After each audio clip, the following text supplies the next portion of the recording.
Mumbai Indians के बल्लेबाजों के कहर के बाद गेंदबाजों की घातक गेंदबाजी के सामने ढेर हुई गुजरात टाइटंस की टीम, लेकिन जसप्रीत बुमराह ने किया कमाल, वरना मुंबई के तो लग गए थे इस मुकाबले में एल। नमस्कार दोस्तों, स्वागत है आपका एक बार फिर हमारे चैनल में। दोस्तों, आईपीएल 2025 के एलिमिनेटर मुकाबले में पहले रोहित शर्मा की दमदार बल्लेबाजी और इसके बाद जसप्रीत बुमराह की घातक गेंदबाजी के दम पर मुंबई ने जीत दर्ज कर ली। तो चले जानते हैं इस मुकाबले का पूरा हाईलाइट शुरुआत से ही। तो दोस्तों, आज के इस मुकाबले में सिक्का उछाला शुभमन गिल ने और गिरा हार्दिक पांड्या के पक्ष में। हार्दिक ने टॉस जीतकर आज पहले बल्लेबाजी का फैसला किया। पारी की शुरुआत करने बेरिस्टो और रोहित शर्मा उतरे। तो यहां पर पहले ओवर में तो कोई बाउंड्री नहीं आई, लेकिन दूसरे ओवर की पहली गेंद पर प्रसिद्ध कृष्णा की गेंद को शानदार तरीके से चौके के लिए बाउंड्री लाइन के पार भेजा जॉनी बेरिस्टो ने। इसके बाद रोहित शर्मा को यहां पर 2 जीवनदान भी मिले, एक कोएट्जे ने छोड़ा तो एक विकेट कीपर ने छोड़ दिया।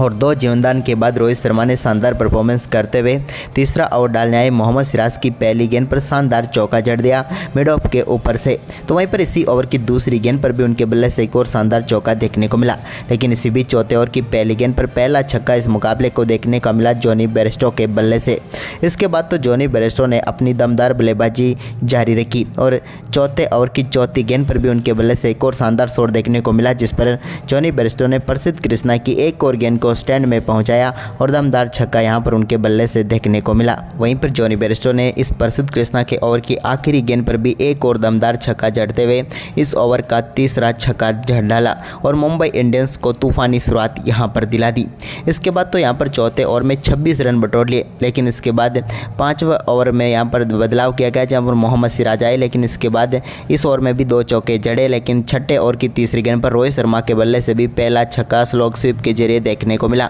इसके बाद रोहित शर्मा ने इसी ओवर की चौथी की व आखिरी गेंद पर भी एक और शानदार चौका जड़ दिया, यानी कि 2 चौके व 1 छक्का यहां पर रोहित ने जड़ दिया पावर प्ले के आखिरी ओवर में भी। लेकिन इसके बाद 8वें ओवर की दूसरी गेंद पर जॉनी बेरिस्टो एक रिवर्स स्वीप शॉट खेलने के लिए गए, लेकिन गेंद साई सुदर्शन के हाथ को लगकर सीधे पहुंच गई कोएट्जे के हाथ में और यहां पर जॉनी बेरिस्टो की शानदार पारी समाप्त हुई, जहां पर उन्होंने दमदार बल्लेबाजी करते हुए मात्र 22 गेंदों पर 47 रन बनाए। वहीं पर इसके बाद दोस्तों यहां पर सूर्य कुमार यादव ने भी दमदार शॉट खेलने जारी रखे, लेकिन इसी बीच 9वें ओवर की चौथी गेंद पर रोहित शर्मा ने एक और दमदार शॉट खेला और राशिद खान के सामने शानदार छक्का जड़ दिया और यहां पर दमदार तरीके से उन्होंने गेंद को बाउंड्री लाइन के पार भेज दिया। वहीं पर इसके बाद 10वें ओवर की पहली गेंद पर भी रोहित के बल्ले से एक और शानदार चौका देखने को मिला और इसी दमदार चौके के साथ दमदार बल्लेबाजी करते हुए आईपीएल इतिहास की अपनी 47वीं 50 भी पूरी कर ली रोहित शर्मा ने और शानदार तरीके से मुंबई इंडियंस के लिए महत्वपूर्ण मुकाबले में महत्वपूर्ण पारी खेलते हुए नजर आए।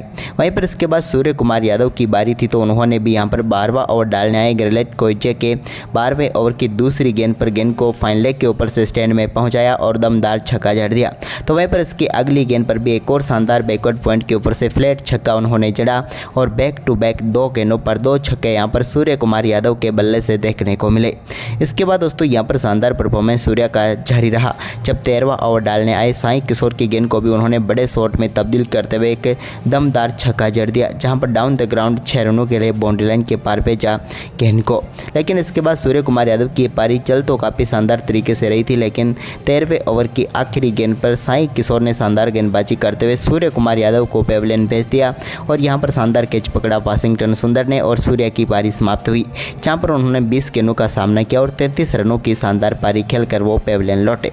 इसके बाद दोस्तों यहां पर रोहित शर्मा ने अपना आक्रामक खेल जारी रखा और 15वें ओवर की 5वीं गेंद पर एक और दमदार शॉट खेला और फाइन लेग के ऊपर से गेंद को शानदार तरीके से 6 रनों के लिए बाउंड्री लाइन के पार भेज दिया, यह भी दमदार छक्का था। तो वहीं पर इसके बाद 16वें ओवर की दूसरी गेंद पर भी ग्रेलेट कोएट्जे को एक और शानदार छक्का स्क्वायर लेग के ऊपर से जड़ दिया रोहित शर्मा ने और इस बार 90 मीटर का शानदार छक्का उनके बल्ले से देखने को मिला। शानदार तरीके से गेंद को फ्लिक किया और छक्के में तब्दील कर दिया। तो वहीं पर इसके बाद 16वें ओवर की 5वीं गेंद पर तिलक वर्मा ने भी एक और शानदार छक्का जड़ा और गेंद को लॉन्ग ऑफ के ऊपर से शानदार तरीके से स्टैंड में पहुंचा दिया। तो वहीं पर इसके बाद 17वें ओवर की पहली गेंद पर भी उनके बल्ले से एक और दमदार दमदार शॉट देखने को मिला, जहां पर गेंद को बैकवर्ड स्क्वायर लेग के ऊपर से स्टैंड में पहुंचाते हुए एक और शानदार छक्का जड़ दिया। लेकिन इसी बीच शानदार बल्लेबाजी कर रहे रोहित शर्मा को 17वें ओवर की चौथी गेंद पर चलता किया प्रसिद्ध कृष्णा ने, और यहां पर शानदार कैच पकड़ा राशिद खान ने और रोहित शर्मा की पारी समाप्त हुई, जहां पर उन्होंने दमदार बल्लेबाजी करते हुए 50 गेंदों पर 81 रनों की शानदार पारी खेल डाली। तो वहीं पर इसके बाद 18वें ओवर की पहली गेंद पर भी सिराज के सामने तिलक वर्मा ने एक और शानदार शॉट खेला और गेंद को यहां पर 93 मीटर दूर डीप मिड विकेट के ऊपर से स्टैंड में पहुंचाया और एक और दमदार छक्का जड़ दिया। लेकिन इसकी अगली ही गेंद पर सिराज ने शानदार वापसी की और यहां पर तिलक वर्मा विकेट के पीछे एक और शॉट खेलना चाहते थे, लेकिन गेंद सीधे पहुंच गई यहां पर कुशल मेंडिस के हाथ में और पहला उन्होंने अपना सफल कैच पकड़ा और यहां पर आउट होकर पेविलियन लौटे तिलक वर्मा, जहां पर उन्होंने 11 गेंदों का सामना किया और 25 रन बनाए। इसके बाद 19वें ओवर की तीसरी गेंद पर नमन धीर सामना कर रहे थे प्रसिद्ध कृष्णा का, जहां पर उन्होंने डीप मिड विकेट के ऊपर से गेंद को स्टैंड में पहुंचाते हुए एक और शानदार छक्का जड़ दिया। लेकिन 19वें ओवर की चौथी गेंद पर प्रसिद्ध कृष्णा ने नमन धीर को भी यहां पर पेविलियन भेज दिया, उनका कैच भी यहां पर पकड़ लिया आखिरकार राशिद खान ने और एक और करारा झटका यहां पर लग गया। हम बात करें यहां पर नमन धीर की तो उन्होंने 6 गेंदों का सामना किया और 9 रन बनाए।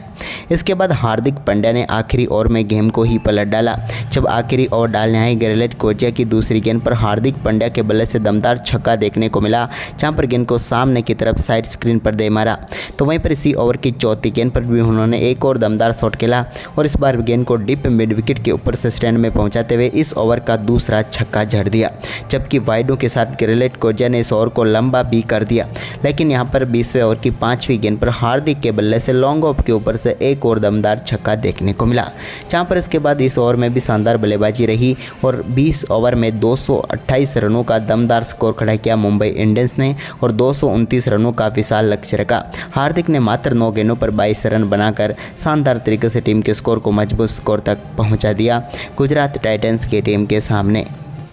वहीं पर दोस्तों इस बड़े लक्ष्य का पीछा करने उतरे शुभमन गिल के साथ साई सुदर्शन, दोनों बल्लेबाजों से दमदार शुरुआत की उम्मीद थी, लेकिन आज वो तो नहीं हो पाई क्योंकि यहां पर मुंबई इंडियंस की टीम ने शानदार गेंदबाजी की पहले ओवर में और ट्रेंट बोल्ट ने शुभमन गिल को पेविलियन भेज दिया LBW आउट करके। शुभमन गिल की हम बात करें तो 2 गेंदों का सामना करने के बाद सिर्फ 1 रन बनाकर वो पेविलियन लौट गए। लेकिन इसके बाद यहाँ पर साई सुदर्शन और कुशल मेंडिस ने दमदार बल्लेबाजी की, जब तीसरे ओवर की 5वीं व 6ठी 2 गेंदों पर बैक टू बैक 2 छक्के कुशल मेंडिस के बल्ले से बैकवर्ड स्क्वायर लेग के ऊपर से देखने को मिले और यहां पर शानदार तरीके से टीम के स्कोर को आगे बढ़ाया। इसी दौरान साई सुदर्शन ने भी शानदार परफॉर्मेंस करते हुए चौथे ओवर में रिचर्ड गिलिसन के सामने 2 बेहतरीन चौके जड़ दिए। तो वहीं पर हार्दिक पांड्या जब गेंदबाजी करने आए तो उनके ओवर में भी 2 बेहतरीन चौके साई सुदर्शन के बल्ले से देखने को मिले। इसके बाद दोनों बल्लेबाजों के बीच शानदार साझेदारी चल रही थी, लेकिन तभी यहां पर 7वें ओवर की दूसरी गेंद पर गलती कर बैठे कुशल मेंडिस और हेड विकेट आउट होकर पेविलियन लौट गए। वो इतना बैकफुट से खेलने गए कि सीधा पैर ही उनका स्टंप पर जाकर लगा और एक और झटका यहां पर GT को लगा। कुशल मेंडिस 10 गेंदों पर 20 रन बनाकर पेविलियन लौट गए। इसके बाद दोस्तों यहाँ पर साई सुदर्शन ने अपना शानदार परफॉर्मेंस जारी रखा और 7वें ओवर की आखिरी गेंद पर भी उनके बल्ले से एक और दमदार चौका देखने को मिला। इसी शानदार चौके के साथ ही शानदार बल्लेबाजी करते हुए साई सुदर्शन ने अपना एक और बेहतरीन अर्धशतक पूरा कर लिया। दमदार बल्लेबाजी आज भी करके दिखाई और टीम को महत्वपूर्ण समय पर एक और उनके बल्ले से वो संघर्षपूर्ण पारी देखने को मिली। इसके बाद वाशिंगटन सुंदर ने भी कमान संभाल ली और यहाँ पर हार्दिक पांड्या के ओवर में उनके बल्ले से भी एक शानदार चौका देखने को मिला। तो वहीं पर इसके बाद जब रिचर्ड गिलिसन गेंदबाजी करने आए तो 10वें ओवर में 2 बेहतरीन चौके वाशिंगटन सुंदर के बल्ले से देखने को मिले। यहाँ पर भी उन्होंने शानदार तरीके से शॉट खेले और गेंद को बाउंड्री लाइन के पार पहुंचाने का काम किया। तो वहीं पर इसके बाद एक बार फिर जब 11वां ओवर डालने आए हार्दिक पांड्या तो इस ओवर में दमदार बल्लेबाजी की वाशिंगटन सुंदर ने और एक बेहतरीन छक्का यहाँ पर हार्दिक की गेंद पर उनके बल्ले से देखने को मिला, जब गेंद को शानदार तरीके से उन्होंने बाउंड्री लाइन के पार भेजा और कमाल का छक्का जड़ दिया। छक्के के बाद उनके बल्ले से एक और शानदार चौका भी देखने को मिला, यानी कि पूरी तरीके से हार्दिक पांड्या के इस ओवर को महंगा ओवर साबित कर दिया और यहाँ पर GT को मुकाबले में बराबर बनाए रखा वाशिंगटन सुंदर ने भी। इसके बाद दोस्तों यहाँ पर वाशिंगटन सुंदर ने जब ट्रेंट बोल्ट गेंदबाजी करने आए तो 13वें ओवर की चौथी गेंद पर उनके बल्ले से एक और शानदार छक्का स्क्वायर लेग के ऊपर से देखने को मिला। तो इसकी अगली ही गेंद पर उन्होंने एक बार फिर से गेंद को शानदार तरीके से फ्लिक किया और बैक टू बैक छक्के यहाँ पर ट्रेंट बोल्ट को जड़ दिए और ये देखकर तो हार्दिक पांड्या पूरी तरीके से जल्ला उठे थे, क्योंकि मुकाबला अब उनके हाथ से फिसलता हुआ नजर आ रहा था। इसके बाद दोस्तों यहाँ पर विकेट की ज़रूरत थी मुंबई इंडियंस को, तो उन्होंने अपने सबसे बड़े हथियार जसप्रीत बुमराह को लेकर आए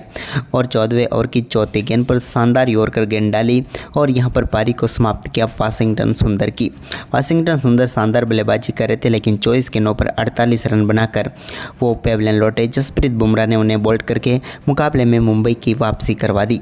इसके बाद रदरफोर्ड ने शानदार बल्लेबाजी जरूर की जब उन्होंने 15वें ओवर में एक चौका जड़ा, तो इसके बाद 16वें ओवर में रिचर्ड गलिसन के सामने 2 बेहतरीन चौके उनके बल्ले से देखने को मिले, लेकिन रिचर्ड गलिसन ने 16वें ओवर की चौथी गेंद पर साई सुदर्शन को पेविलियन भेजकर इस मुकाबले को पूरी तरीके से गुजरात टाइटंस के हाथ से छीन लिया। काफ़ी शानदार बल्लेबाजी कर रहे थे साई सुदर्शन, लेकिन उनकी पारी को समाप्त किया रिचर्ड गलिसन ने। 49 गेंदों का सामना करने के बाद 81 रन बनाकर वो पेविलियन लौट गए। वहीं पर इसके बाद दोस्तों यहाँ पर रदरफोर्ड और राहुल तेवतिया ने शानदार तरीके से टीम के स्कोर को आगे बढ़ाया। 18वें ओवर की तीसरी गेंद पर राहुल तेवतिया ने एक शानदार छक्का मिड विकेट के ऊपर से जड़ दिया जसप्रीत बुमराह को। यहाँ तक तो मुकाबला ठीक ठाक चल रहा था, लेकिन इसके बाद 19वें ओवर की पहली गेंद पर ट्रेंट बोल्ट ने शानदार गेंदबाजी करते हुए रदरफोर्ड को पेविलियन भेज दिया। रदरफोर्ड 15 गेंदों का सामना करने के बाद 24 रन बनाकर पेविलियन लौटे। वो अपना कैच तिलक वर्मा को थमा बैठे और एक और झटका यहां पर लग गया गुजरात टाइटंस की टीम को। इसके बाद 19वें ओवर की आखिरी गेंद पर शाहरुख खान ने 97 मीटर का छक्का जरूर जड़ा, लेकिन इसके बावजूद भी वो टीम को जीत तक नहीं ले जा पाए। आखिरी ओवर में शाहरुख खान को जरूर पेविलियन भेज दिया और यहां पर पूरी गुजरात टाइटंस की टीम 20 ओवर में 208 रनों तक ही पहुंच पाई और 229 रनों के लक्ष्य को पार नहीं कर पाई और 20 रन दूर रह गई। और इस प्रकार से यहाँ पर जीटी की टीम बाहर हो गई और मुंबई की टीम ने क्वालिफाइड 2 में जगह बना ली। तो दोस्तों आपको ये मुकाबला कैसा लगा हमें कमेंट करके ज़रूर बताएं और इस वीडियो को अपने दोस्तों के साथ ज़्यादा से ज़्यादा शेयर करें। धन्यवाद।